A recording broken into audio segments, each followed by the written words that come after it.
Hey everyone, I'm Alexis the Ego Queen. Love me? I know you do. Anyway. Let's just make sure this is working. Yeah, it is. Okay. So. I wanted to talk about this for quite some time, and Viggih knows that I've been putting this off for a very long time. I'll let Viggih take it from here. Greetings, ladies and gentlemen. I'm Viggih the GM, and right now I'm feeling pretty relaxed since I don't have to do any of the work. I mean, neither of us really do. Well, no, you do more work than I actually do. Yes, and now I just sit here and talk, and everything's great. I know. It's cool. I like it. So, how do you feel about the roleplay so far? Well, you know that I'm enjoying it. It's a lot of fun. My character has a unique little quirk of talking her way out of everything. Almost. Demanding the most random of things. Well, they are strange things that you ask about, and this newest one is going to be a doozy. Oh, what did I do last episode? Last episode, you pretty much blue-balled a dissolute noble down in Gantry, and now you're going to try and get a gang leader to fight a duel to the death with Pri. Oh, yeah. Yeah, about that. That sounds about right for us. Yeah. Look, the dumb shit keeps working, so why the hell not? When in doubt, dumb shit it out. Indeed. So, do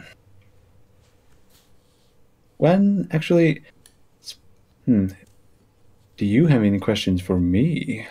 Ooh. Well, first I want to talk about the RP for a little bit. True, but the story in general and the characters themselves. And we got quite a cast of characters. Yeah, that's true. So, I'll just take it from the top. The warband of Inquisitor Severus Hunt of the Ordo Hereticus has been sent to the hive planet of Desolium, with Hive Primus, also known as Hive Desolium, is the primary setting for which you people play in.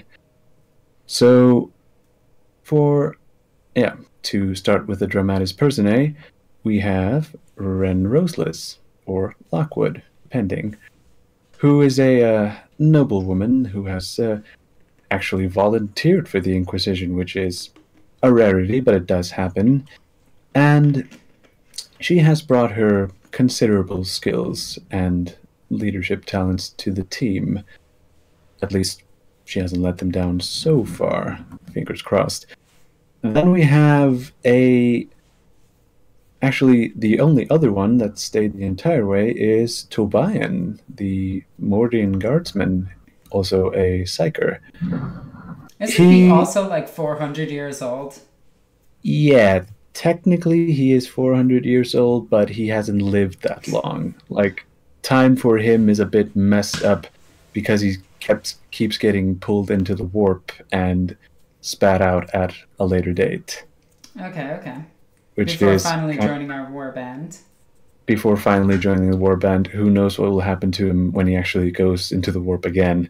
So that's the thing. Yeah. Then, in chronological order, we have Bal Tarvak, he's kind of the breakout star of this group. Yeah, the little cockhead. Yeah, I never expected Knight to be that good. You know what? It actually surprised me too. I expected him to just be that character that kind of followed us around and occasionally was useful. But instead, he's a really, really, really fun-loving character. Yeah, he actually, because he keeps talking to me between sessions, he technically has the biggest reach of any character in the group, because as you saw, if you remember the Mortuarius fight, the second one, he summoned reinforcements, and because he and I have talked so much, I know exactly what he's doing, and I can foreshadow everything that he's up to, which is fun, because man, does Knight like to come up with a lot of schemes. I just like how he stays. Oops, sorry. What was that? I said I just like how he stays in character so much. Oh god, my throat. Dude, swallow before you speak. So, moving on. I'm not gonna say it. Back to Knight. So, when he joined the party at the Screaming Wheel Cantina, he was he did start out as a kind of a timid kind of character, but ever since he got that little idea into his head to upset the power balance in the Gallows Way, he's been on a bit of a tear, and he keeps doing it. He doesn't stop. And it's one of those things where it's either going to come back to bite him in the ass or great success, depending. Yeah. Well, I have stuff planned for that, so don't you worry. And this is my character who's working with that one gang up in the mid-hive. Yeah, that's we'll come to that plot point a bit later, once at least you get back up. So when that happens, things will move forward, and Knight has already... I already know what Knight wants for next Guardsmas, and I will plan accordingly. But then again, I plan for everything, so that's nothing new. But calm down, Siege. Yeah, look, just as planned, just saying. But moving on, next up, we have the newest members of the team, and I think I want to start with Pre, aka Harold Blackbeard. Harold Blackbeard, the giant that instantly took... Holy crap. Yeah, to say that he has a dominating presence without barely saying anything, that's an understatement. Well, one of my favorite things about him is my character was actually more or less the close combat of the group, because I had the chainsword and everything. Yeah, true. And then I just look at him and I'm just like, I should have... Yeah. Look, there are pills for chain weapon envy. Just saying. But yeah, Ren was the... Well, at least when it comes to cultists, she used to have the close combat advantage because hatred. And chainsword. And chainsword, that's also a thing. So Which I think I've actually only used once. You have, but you killed the man with a single hit. Yeah. Yeah, that's pretty good. So when I was helping Pre make his character, it was... Well, anyone who's been in the Discord knows how much Pre loves the World Eaters, and this is pretty much a loyalist guardsman World Eater. Let's not kid ourselves. And he is... I am going out of my way most of the time to try and bend the rules so he can one-hand chain axis and maybe get a plasma pistol, but, you know, baby steps. And then we have Mope. Her character is... the conductor. She's an odd one, at least from character perspective that I have helped create, and I have 3 groups running at the same time, so I have helped make a lot. She's probably the least frightening character I have ever made, as in combat-wise, but man, oh man, is she insanely good when it comes to the Medicae skill. Yeah. So, she...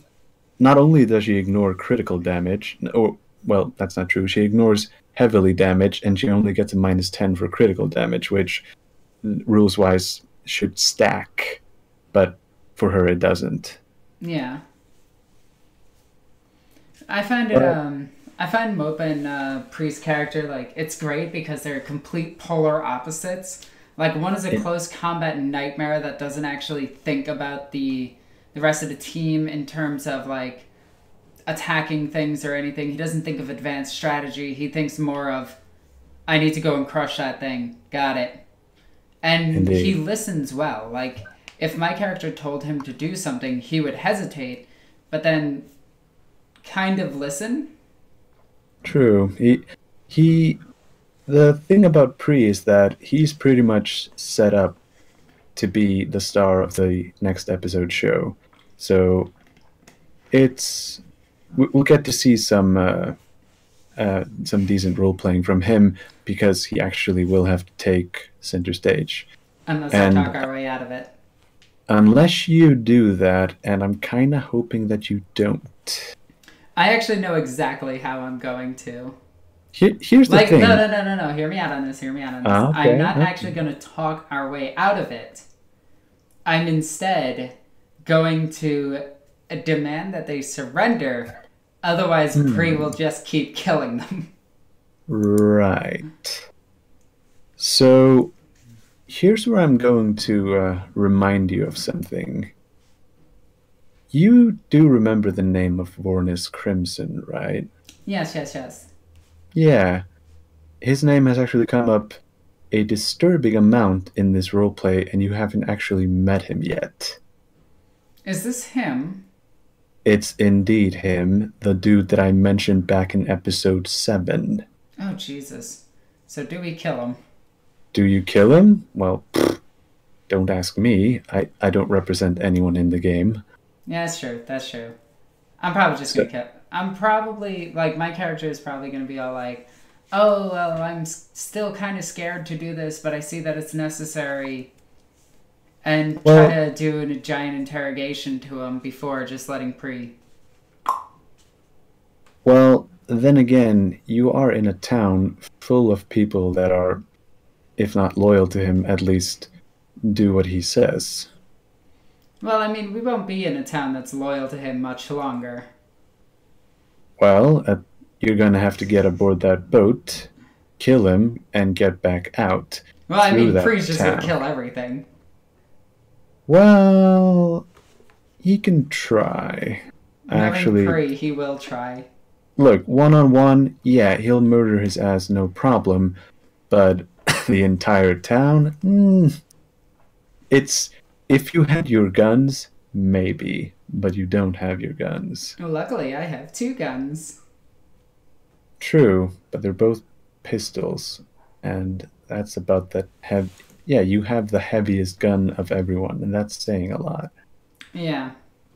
I mean, we have a couple of las pistols. It is what it is. Yeah, true.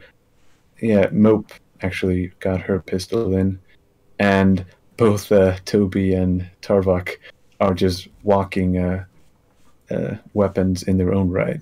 Yeah. Because Psyker and you can't disarm Toby unless you take his head off. That's a shame. And you can't disarm Tarvok unless you take his arms off. Do not tell Pre that. Depends if he listens to this or not. Yeah, that's true. So, yeah, there's actually a lot of things that are culminating in this next showdown, because a lot of the choices that you've been making so far haven't impacted hugely. I have like dropped hints of your actions like here and there, but not much else. It's usually you that have been bringing your actions up. The difference is now you're actually getting noticed. So things will now start to go a bit differently. Also, if any one of the players is listening to this, here's a little bit behind the scene, and I won't say this outside of this setting. Do you remember the subtlety system that I told you about almost at the start of the game? Yes, I do. Currently, I'm not going to say where the number is sitting, but it has fluctuated quite a bit since you went down into the gallows way. I will tell you right now, every time someone may hear about you, or perhaps catch wind of the things that you're doing, I have rolled a D100. And I will say now, and reveal behind the curtain, that the only one who has ever managed to hear something about you is Crimson. Everyone else has rolled under your subtlety. So be aware that he's aware of you. That might So be fun.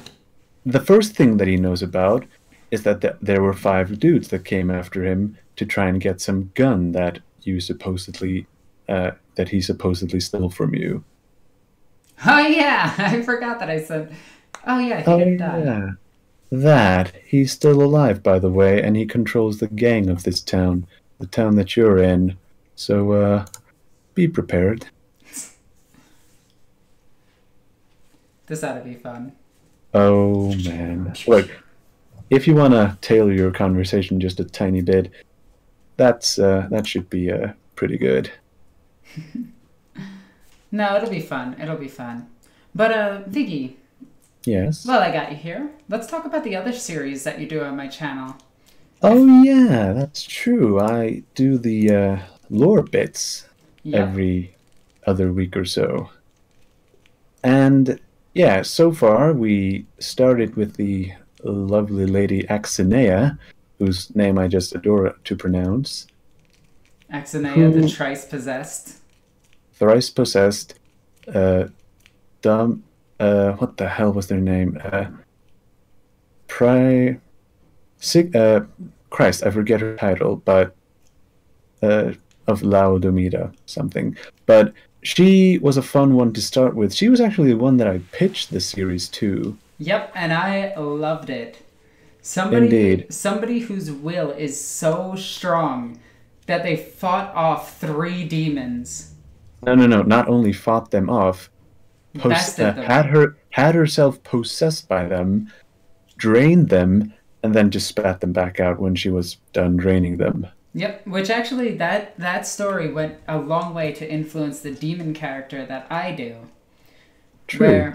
And I do want to talk about that too while we're here. It was actually so close to your demon character that people thought that was your backstory. Yep. But it wasn't.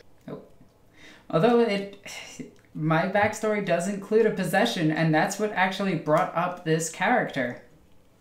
True, but I have always meant to ask about your demon princess. Is she actually ascended? Technically, no, she is mutated. So, by she, her definition, like by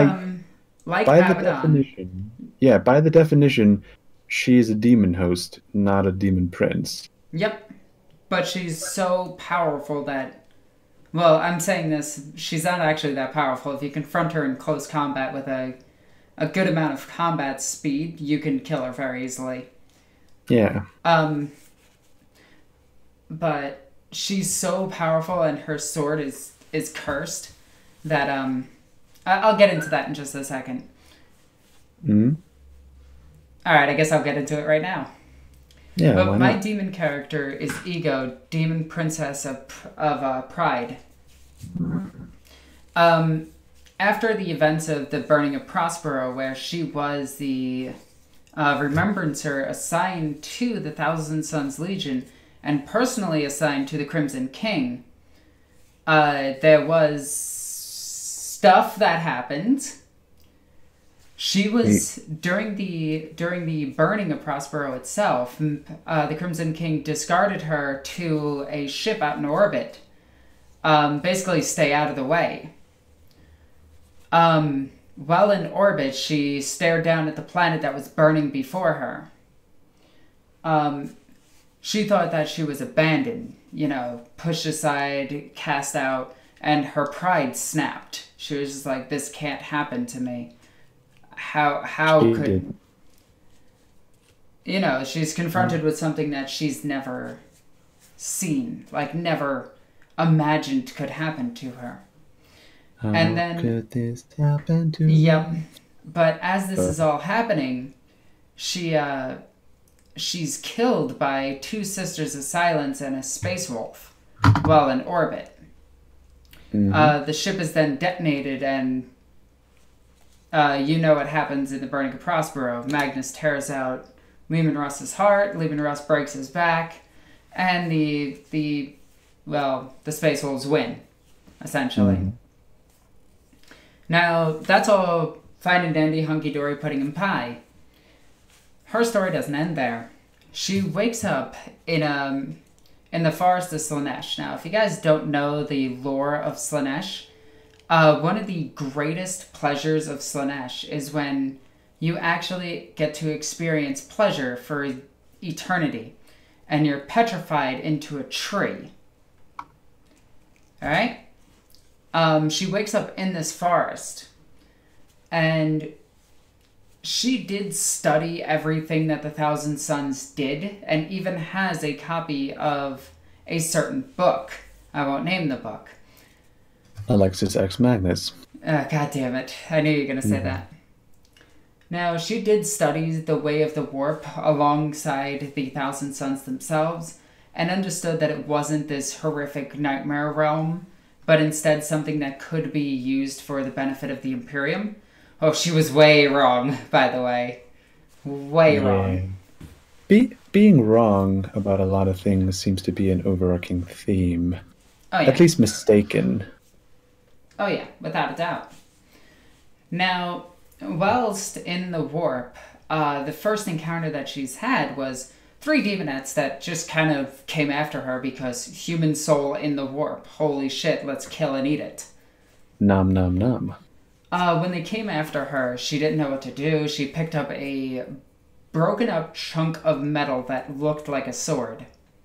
She tried to fight off these few demons the best she could, remembering all the combat doctrines that she memorized through the Thousand Sons. She was easily able to dodge and parry all of their attacks that were really predictable to her. Until finally she was hit. And whilst in the grip of a giant claw, she was all like, "Hey, check it, smite." But while being in the warp, her warp talents, which she is a sorcerer, not a psyker, which is extremely important. I know a lot of people are going to be like, "Oh, they're the same thing." Well, in this case, they're not. No. In no case, they're not, because Chaos Sorcerers have bad PR. Yep. So she did Warp Lightning, and it murdered all of them. Just killed them all. Boom. Yeah. So from that moment on, she wandered around the realm of Slaanesh. Her memory of that time is blotchy at best and comes in and out, and she doesn't know what actually is real or isn't real.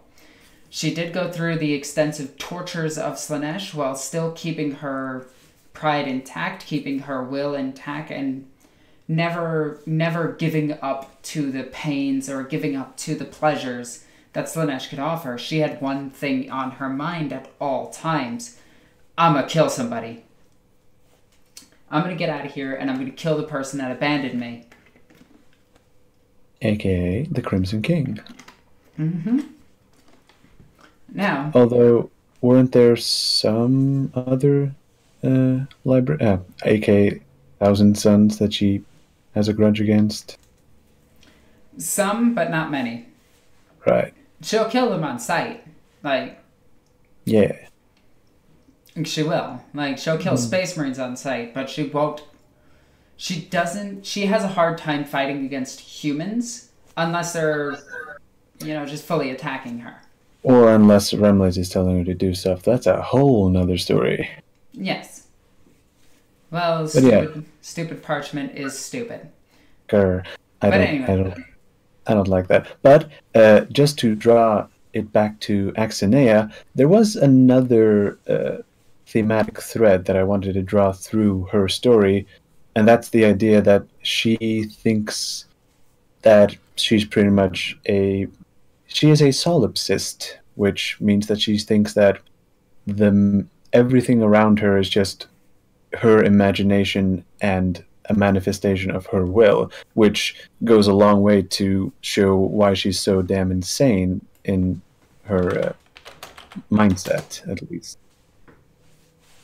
So, at least, that's the contrast and parallel between your two demon princesses. Getting back to my character really quickly. Yes. While traveling through the realm of Slaanesh, she did come across the giant giant keeper of secrets.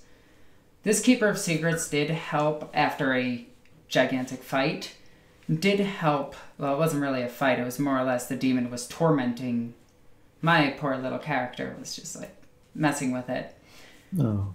But that demon did eventually teach me the ways of the warp itself and how it isn't what it appears to be. Yes, if you look through the eyes of a human, it does appear to be this nightmarish realm. But if you look through it and look farther into it, you notice what it actually is. You notice that it is a place of beauty and a place of excess, a place of perfection.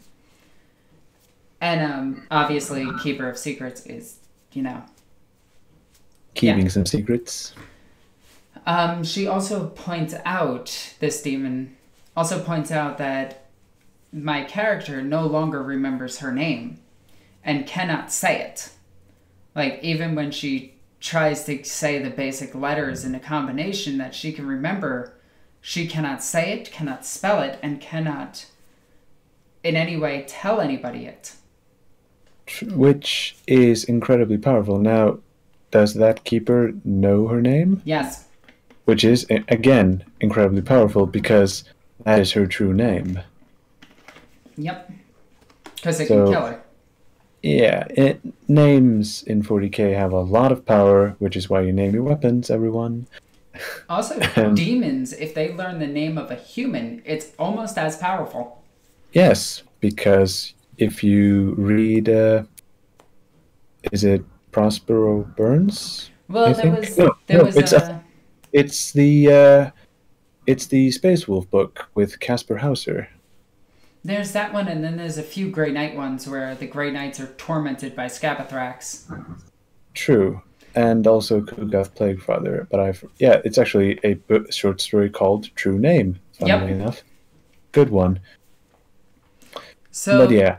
Anyway, when fighting in the warp again, because she has a human soul, she's literally constantly attacked. She fights this giant demon, the Devourer. And the Devourer is just sitting there gorging itself on everything and eventually takes notice to my character. Charging after her, she grabs her and starts pulling out her soul. Ego, which is the character's name, seeing this, grabs the book on her back and reads how to not banish, but exorcise a demon. She grabs the soul of the demon, and it's basically a deadlock between who could actually rip whose soul out quicker. Unfortunately, Ego does fuck it up. She bonds the soul to the sword that she is carrying, but she doesn't let go of the sword, and some of that demon actually gets into her soul as well. The demon, known as the Devourer, curses Ego to every time that she uses that sword, which is permanently bonded to her soul, every demon that is killed will try to possess her through her soul, like through the sword itself and into her, and she has to be powerful enough and have the strength of will to not only fight off that demon, but use its energy to kill again, because she does gain all of the instincts of that demon. So if she kills a bloodletter, she'll go into a frenzy and just start killing everything next to her. True, if she kills a Keeper of Secrets, not a Keeper of Secrets, if she starts killing like Tzeentchian demons, she'll start mutating more. That demon also was the thing that she got her armor from. When that demon started possessing her, started mutating her body into what it is. Point of order. Does she cast binding rituals on the blade? Because demon-possessed weapons need to have bindings on it, or they just easily break free. The only problem is she can't, because the demon is also inside her. Right, so she royally messed it up.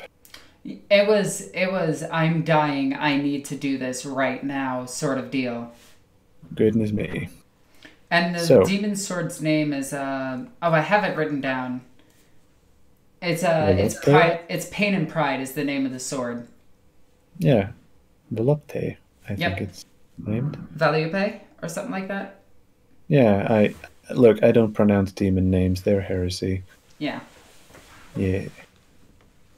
And So, that is the origin of my demon. Currently, she when she escaped into the real world the first time, she damned an entire Eldar craft world, cracked its infinity circuit, and fed all the souls to Slanesh. The second time she got out, the deathwatch actually ambushed her, and they started destroying her physical form, so she astral projected herself, and then they fucking ghostbustered her and stopped her, and thus kept her trapped forever. Deathwatch? Keep in mind that she's traveled throughout time. No. They don't... Do they have the equipment for that? Don't you mean Grey Knights? I meant to say Grey Knights. Yeah, there you go. But it's kept in a Deathwatch fortress. Oh, right. Which, again, explains why she's in the Omega Vault. Yep. Because that was the only thing strong enough to keep her. And she kept whispering out into the galaxy, into somebody that would hear her and actually listen. Let me just say that I am so happy that Remlace has read the Deathwatch RPG core rulebook, because that's where the Omega Vault is from. Yep. I am so happy. So, my demon is now with the Inquisitor, the Radical Inquisitor Remlace. No, Heretical Inquisitor. Let's keep it simple. Radical. Heretical. I know my Inquisition lore, and I will have none of it. So, yeah. He damned a sister of battle. That kind of screams heresy. Oh, he did more than that, but that's not a point of this video. Was there anything you wanted to add about Eco before I move to the next one? Oh no, I just wanted to say that I just find my character kind of awesome, and it's the giant demon that I cosplay, and who's also in the corner of this book saying heresy. Indeed. So, the next one, which was a personal favorite of mine because he gets mentioned a lot in Master of Mankind, which is Archmago's Arcan Land. And he was really fun to write because he has a lot of personal eccentricities that are fun to mention, especially his monkey. Oh yeah, with the little stinger? Yeah, because what else are you going to use a tail for? Don't be silly. And again, it was fun to dredge up some of the old fluff that before Master of Mankind, most people kind of just forgot about. And again, that's the point of the series, to mention, oh, hey, it's night. I knew you wanted to say that first. Indeed. So, you were saying? I actually did want to bring up something about Arcan Land. Now, a lot of people are looking at the repulsor and the newest tank for the Space Marine Primaris Marines, and they're like, oh my god, it's so stupid. They've never had anything like this in the fluff. And I'm just like, you do know that this is exactly what Arcan Land had, right? Goodness me. He had his personal Land Raider, which is exactly what the Custodians use. Yeah, it's actually the Custodians have Grav Land Raiders, which I would like to think that they are honoring Land for what he did in the War in the Webway. Yeah, without a doubt. And his technology, well, his rediscovered technology goes a long way in the 40K lore. Indeed. Special shout out to the Land Crawler, because everyone needs tractors, and somehow the Death Corps managed to turn it into a gun. Of course they did. Of course. But yeah, Land was a fun project to do. But shall I preview the next one that's upcoming this week? You could go up to as many as you want. Oh, okay. So I'll go as far as I have on the list. So next episode, which has already been completed and is just waiting to get posted, which is being posted the 20th, by the way. Right, so that's in 2 days, so stay tuned to this space. Which will be Losapath, the Living Saint. Now, this guy I wanted to do mostly because I liked his character from the Red Path.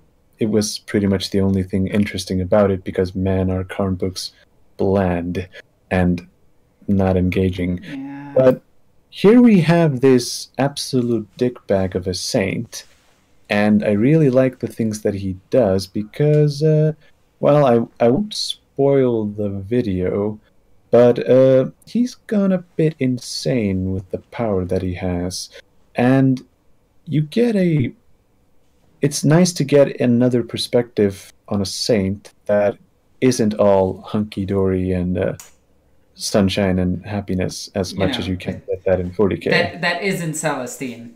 That isn't Celestine or Sabbat, because, you know, Saint Sabbat is kind of big.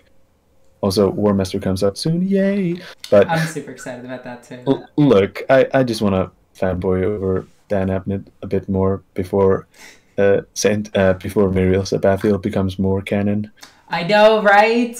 Right. He wrote her. Oh, why is Dan Abnett so good? I'm so happy about that, because right after that book came out and I got to read it, Eliphaz gets back to me. He's like, hey, I need you to do Muriel Sabathiel again, possibly for a thing coming up. And I was just like, yay! Yay. Also, to anyone who's listening and being confused, in the Sister of Battle Omnibus, there is now a short story. Go and read it. It's good. It's the last book. It's the last story in the book, and it's the best story in the book. That's so tough to say that. Is it the best story? Here's in the the book? thing. I haven't read any of the Sister of Battle novels. I have the omnibus. I really Red and Black. Never mind. That's true. Man, is Red and Black obscure 40k, and that's the stuff I like, in case you haven't noticed. So, yeah. Back to Losapath as a character. He is almost made... Yeah, he's pretty much written for this book for Karn to kill. So, yeah, he's such an asshole. He's a gigantic douche nozzle, and you kind of want him to die, but not really. But the difference is... The thing about his... the thing about... I lost my train of thought. Christ. Where was I? Quick, jump in for me. Okay. Anyway, Losapath is a jerk. What's the next one you have on your list? Right. This is where things get fun. Now, tell me, have you ever heard the name Sarvis Tresk? No, I haven't. Have you heard the name of Lord Captain Sarvis Tresk? I'm drawing a blank. I'm sorry. Now, if you don't know who he is, I don't blame you. He is the titular character of the Rogue Trader cover art. Wait, that guy? Indeed. Okay, alright, nice. I will be covering him, because man is he interesting. And just as a tiny bit of a teaser, and this is one of his stories, he once tried to purchase a Warlord Titan of a Forge World, but he didn't want to use it as a war machine. He wanted to mount it to the prow of his ship to use as an ornament. Wow. Indeed, that's canon. Alright, I like him. This is the sort of stuff that I dig up. I go for the super obscure. I like it. Yeah. Behind that is actually someone that you recommended. Sukov, I think his name was. He's a Chaos Space Marine. Oh, okay. I think he's from Forge World, right? Zukov, yeah, he was actually, I know his character is canonically dead, but he's so fucking cool. Yeah, so is Lan, but that doesn't stop me from covering him. Exactly. Yeah. Dead characters do count, because, man... well, I mean, look at the fluff right now. We have a dozen dead characters that can still be played. Oh, the game itself is almost built on the fact that dead characters can be played, because you're just playing them in the past. Also, they kind of fourth dimensional warp fuckery, that one with the whole Imperium Nihilus. Yeah. Well, I mean, look at Kento Sicarius. He's missing right now. No one has seen him in what, 100 years? Damn, I was so close to a perfect segue. Speaking of Imperium Nihilus, do you want to talk about the new 40K role-playing game that's being made? Oh, yes. This is something that I'm excited about, because once this is out, what do? We have to continue Queen's Court, because that's just fun. Yeah, we may have to do a little side project on that thing, because I'm not sure how much I like a D6 dice pool game. I know, but we're gonna have to do it. I mean, it's a new RPG. I want to check it out. It's from the aliens' point of view. Oh yeah, well, let's just start with what we know. Ghost, you were saying? I was about to go aliens' point of view. You got me interested. Oh yeah, like indeed. I would be okay with playing a freaking a crew. That'd be cool. I'm not gonna lie, I would love to play as Now, to be fair, you can play a crew in Rogue Trader, but that's beside the point. I know, that's why we gotta play some Rogue Trader. I want to play as a crew. Oh yeah, but the thing that we're talking about now is Warhammer 40K Roleplay Wrath and Glory, which is a brand new role-playing game and setting. Actually, the setting is 40K 8th edition. We are currently still playing in 7th. We still have about 10 years before Guilliman wakes up, which is going to be fun if we ever reach that stage. But to tell you about Wrath and Glory, it is set in 8th edition after Guilliman wakes up and the Primarchs start popping back up. And to begin with, it will be set in Imperium Nihilus, which is the dark side of the Cicatrix Maledictum. So a lot of things can happen in there. So you can pretty much, things that you want to stretch, you can stretch. Now, to go into a bit more detail, it is being made by Ulysses Spiel, which is a German company. They do have a US branch, which is handling most of the public relations and stuff like that. But it is currently, the information that I'm going from now is from Ross Watson, who did a panel at Gen Con, the last one. Yeah, he used to be the lead designer of Rogue Trader and Deathwatch, and I think he was a producer on some of the other ones. I am okay with all of this. So this will be on the channel, by the way. Yeah, this man knows what he's doing. He knows his 40K, and just going over my notes here, it uses a D6 dice pool, which again I have some reservations until I try it. I haven't actually played a system that uses that, but I usually tend to go for higher variance than lower. Yeah, I don't really. D20s are okay, but I like D100s. Yeah, but again, my problem with D20s, I mean, is that 5% of the time you either completely fail or completely succeed, which 5% is a bit too much for me. Oh yeah, without a doubt. Yeah, so to keep going over most of his talk that he gave, there will be a general core rulebook which comes out at the start along with the GM's kit and a screen and all the usual stuff that usually comes out. But this, however, is a departure from the old games, which we had the 5 settings of Warhammer 40K roleplay, which was Dark Heresy, Rogue Trader, Deathwatch, Black Crusade, and Only War, all of which focused on some intrinsic setting of the 40K universe that you wanted to play, be it Inquisition, Rogue Trader, Deathwatch, Heretics, or Guardsmen, if you really want to die a lot.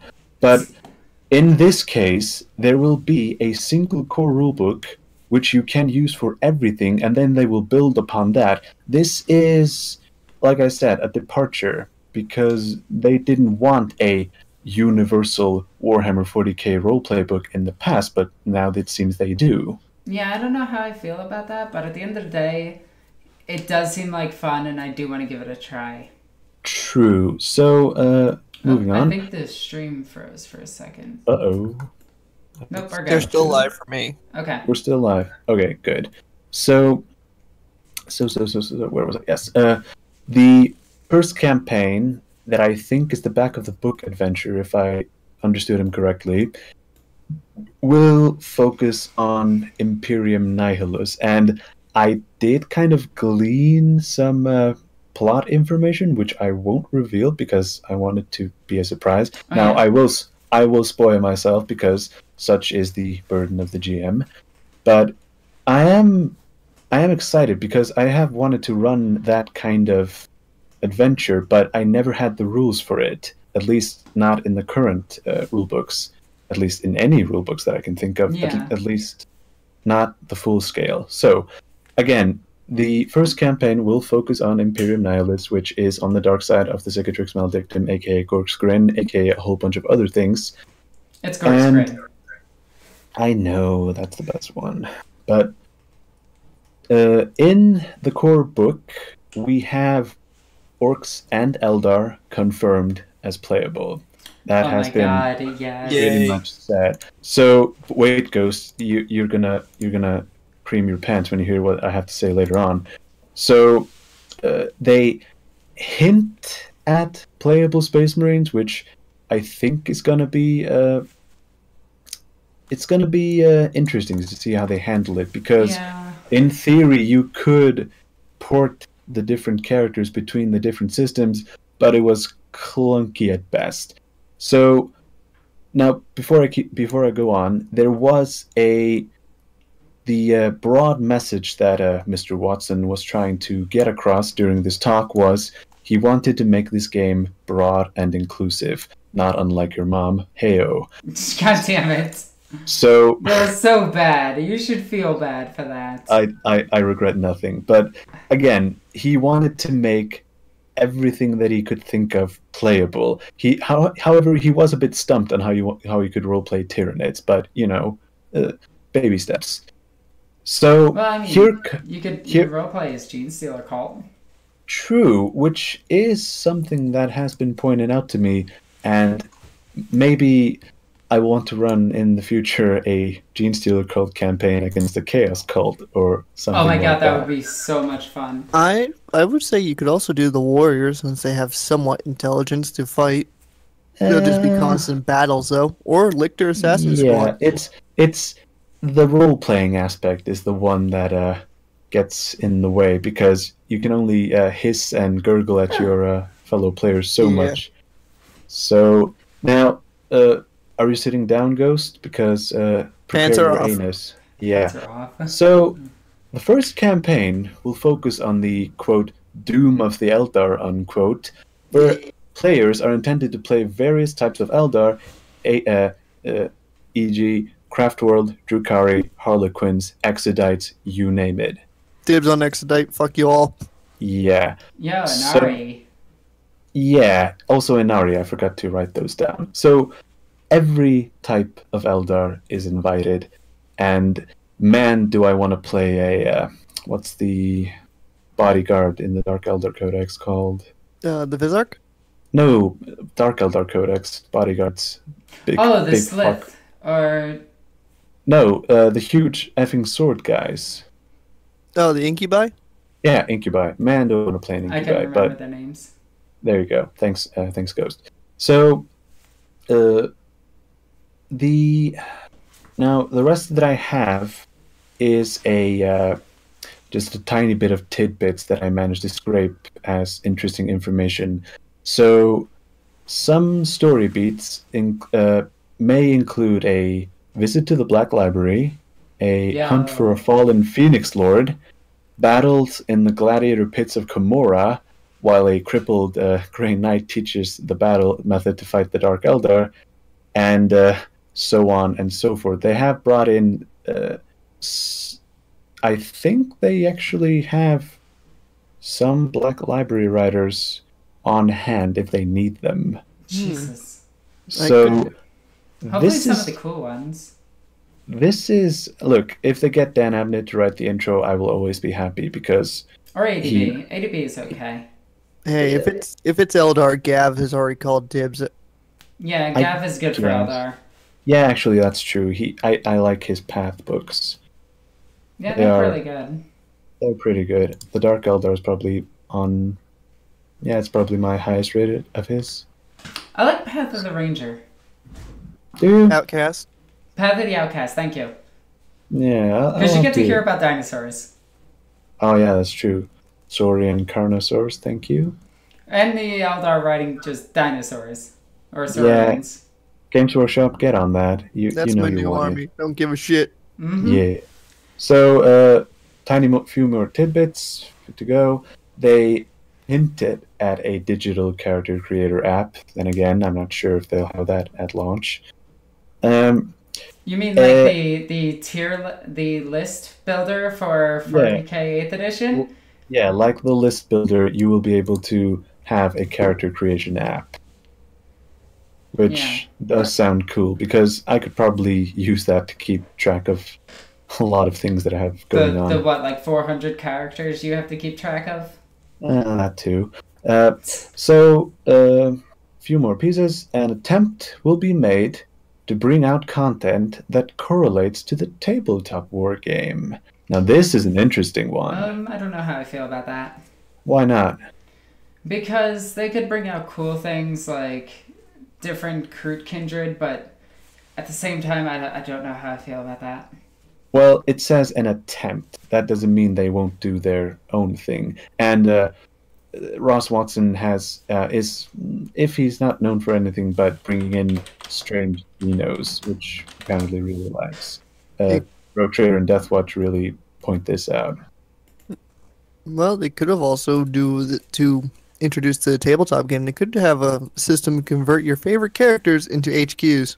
Yeah, maybe. I don't know how I feel about that. No. The thing about this is that the RPG will be going alongside the tabletop war game, not the other way around. Okay. So if a big event like the Battle for Konar, for instance, if that happened and had been interesting, which it wasn't, but still, they could do a some kind of storyline relating to that. But it's that sort of thing, not the I have my awesome character here and I want to bring it into the tabletop. That's not what they were talking about. Okay, good. So the last thing that I have here, and this is just something that I picked up, a quote-unquote beginner's box is planned for the launch of Wrath and Glory. And I'm gonna get it. Yeah, me too. I'll be getting that book like day one and reading it 3 times before I play it. So, and I also have to wait for someone to update Roll20 to have the interface ready. So, oh God, yes. I'll get on harassing the forums. Thank you. Man, so... Everybody, if you guys are confused in any way, shape, or form, we're talking about several of the new games, the series that Viggih has done on my channel and is doing for the future, as well as the Queen's Court, which I highly suggest that you all check out. I have a lot of fun in there. I think Viggih's an amazing GM. Probably without a doubt, one of the best that I've ever had. One of the best? There's one person. You're first, you never forget. Really? It was the first person to get me into the game. So. All right, that's fine. The one that ignited the passion. Fine, yeah. I can bow down to that. Yep. Oh. So, yeah. If any of that sounded awesome to you, then yeah, I'm pretty much as pumped as you are. I am so excited. Oh. Also, something that I didn't write down, but we have talked about this in the Discord, and I'll just bring it up here, which is, the archetype system, which will be the thing that you use for character creation in Wrath and Glory. That'll be interesting. This is, the thing about the name is that the only thing that has me concerned. Now, the archetype system, quote-unquote, has been used in Black Crusade. And I have played a game of Black Crusade. It was quite enjoyable, actually. But the only thing that I find as problematic with it is that, unlike, say, Dark Heresy, where you pick home planet background role, and then maybe some elite advances if you're feeling frisky, the thing about the Black Crusade character creation system is that you pick your archetype and you're done. So that sucks. It does. They tried to provide everything that you might want to play, but if you want to play, say, a Nurgle Sorcerer, a Chaos Space Marine Nurgle Sorcerer, well, then you're shit out of luck. You can only start as a Thousand Suns Sorcerer, specifically. Yeah. So there are holes in that system. They can only put out so many supplements before they run out of ideas. And yeah, the thing about the archetype system is that I'm thinking that maybe, well, they have kind of confirmed Commissar, Skitari, either normal Space Marines or Primaris, though it's gonna be weird to play a Primaris, at least along with normal humans. Yes. So Primaris Marine, normal human. I will be excited to see how they balance those two. Yeah. Then again, if there's some horrible crap going on, then having a Marine alongside you probably doesn't hurt. But if, for instance, say there's an archetype called an Inquisitor, well, guess what? Ren probably has her archetype picked out already. If we want to continue into the future with Ren and because here's the funny thing. The Ascalon sector, which is the sector that you're currently in, it's on the other side of Gork's Grin, and it doesn't show up on the galaxy map. So either it's currently being blocked by the warp storm that's currently going on, as in not the big one, but the one called the Pandemonium. So there is this doomsaying prophecy that the Ascalon sector will get swallowed up by the Pandemonium, so you better find a way to stop that. I'm okay with this. So yeah, if Ren manages to save an entire sector, then you can bet that she will go on further adventures in Imperium Nihilus. Anyway, and this is only a fraction of the plans I have. Be prepared. Jesus. I just want to play an Eldar now. You will in the future, Ghost. You will. Anyway, we're going to cut it right there. I think that's a good place to stop this. Indeed. We covered a shit ton of stuff. Were there any questions, Ghost? No, there wasn't any really good questions. Except for, is this game worth trying? And God, yes it is. You just need to find yourself a really good GM. Well, you say that. I kind of spoiled Knight because he can't find a GM that's even close to me. I know, right? But anyway, guys, thank you for joining me. As always, I'm Alexis the Egoqueen. I love you guys. Bye.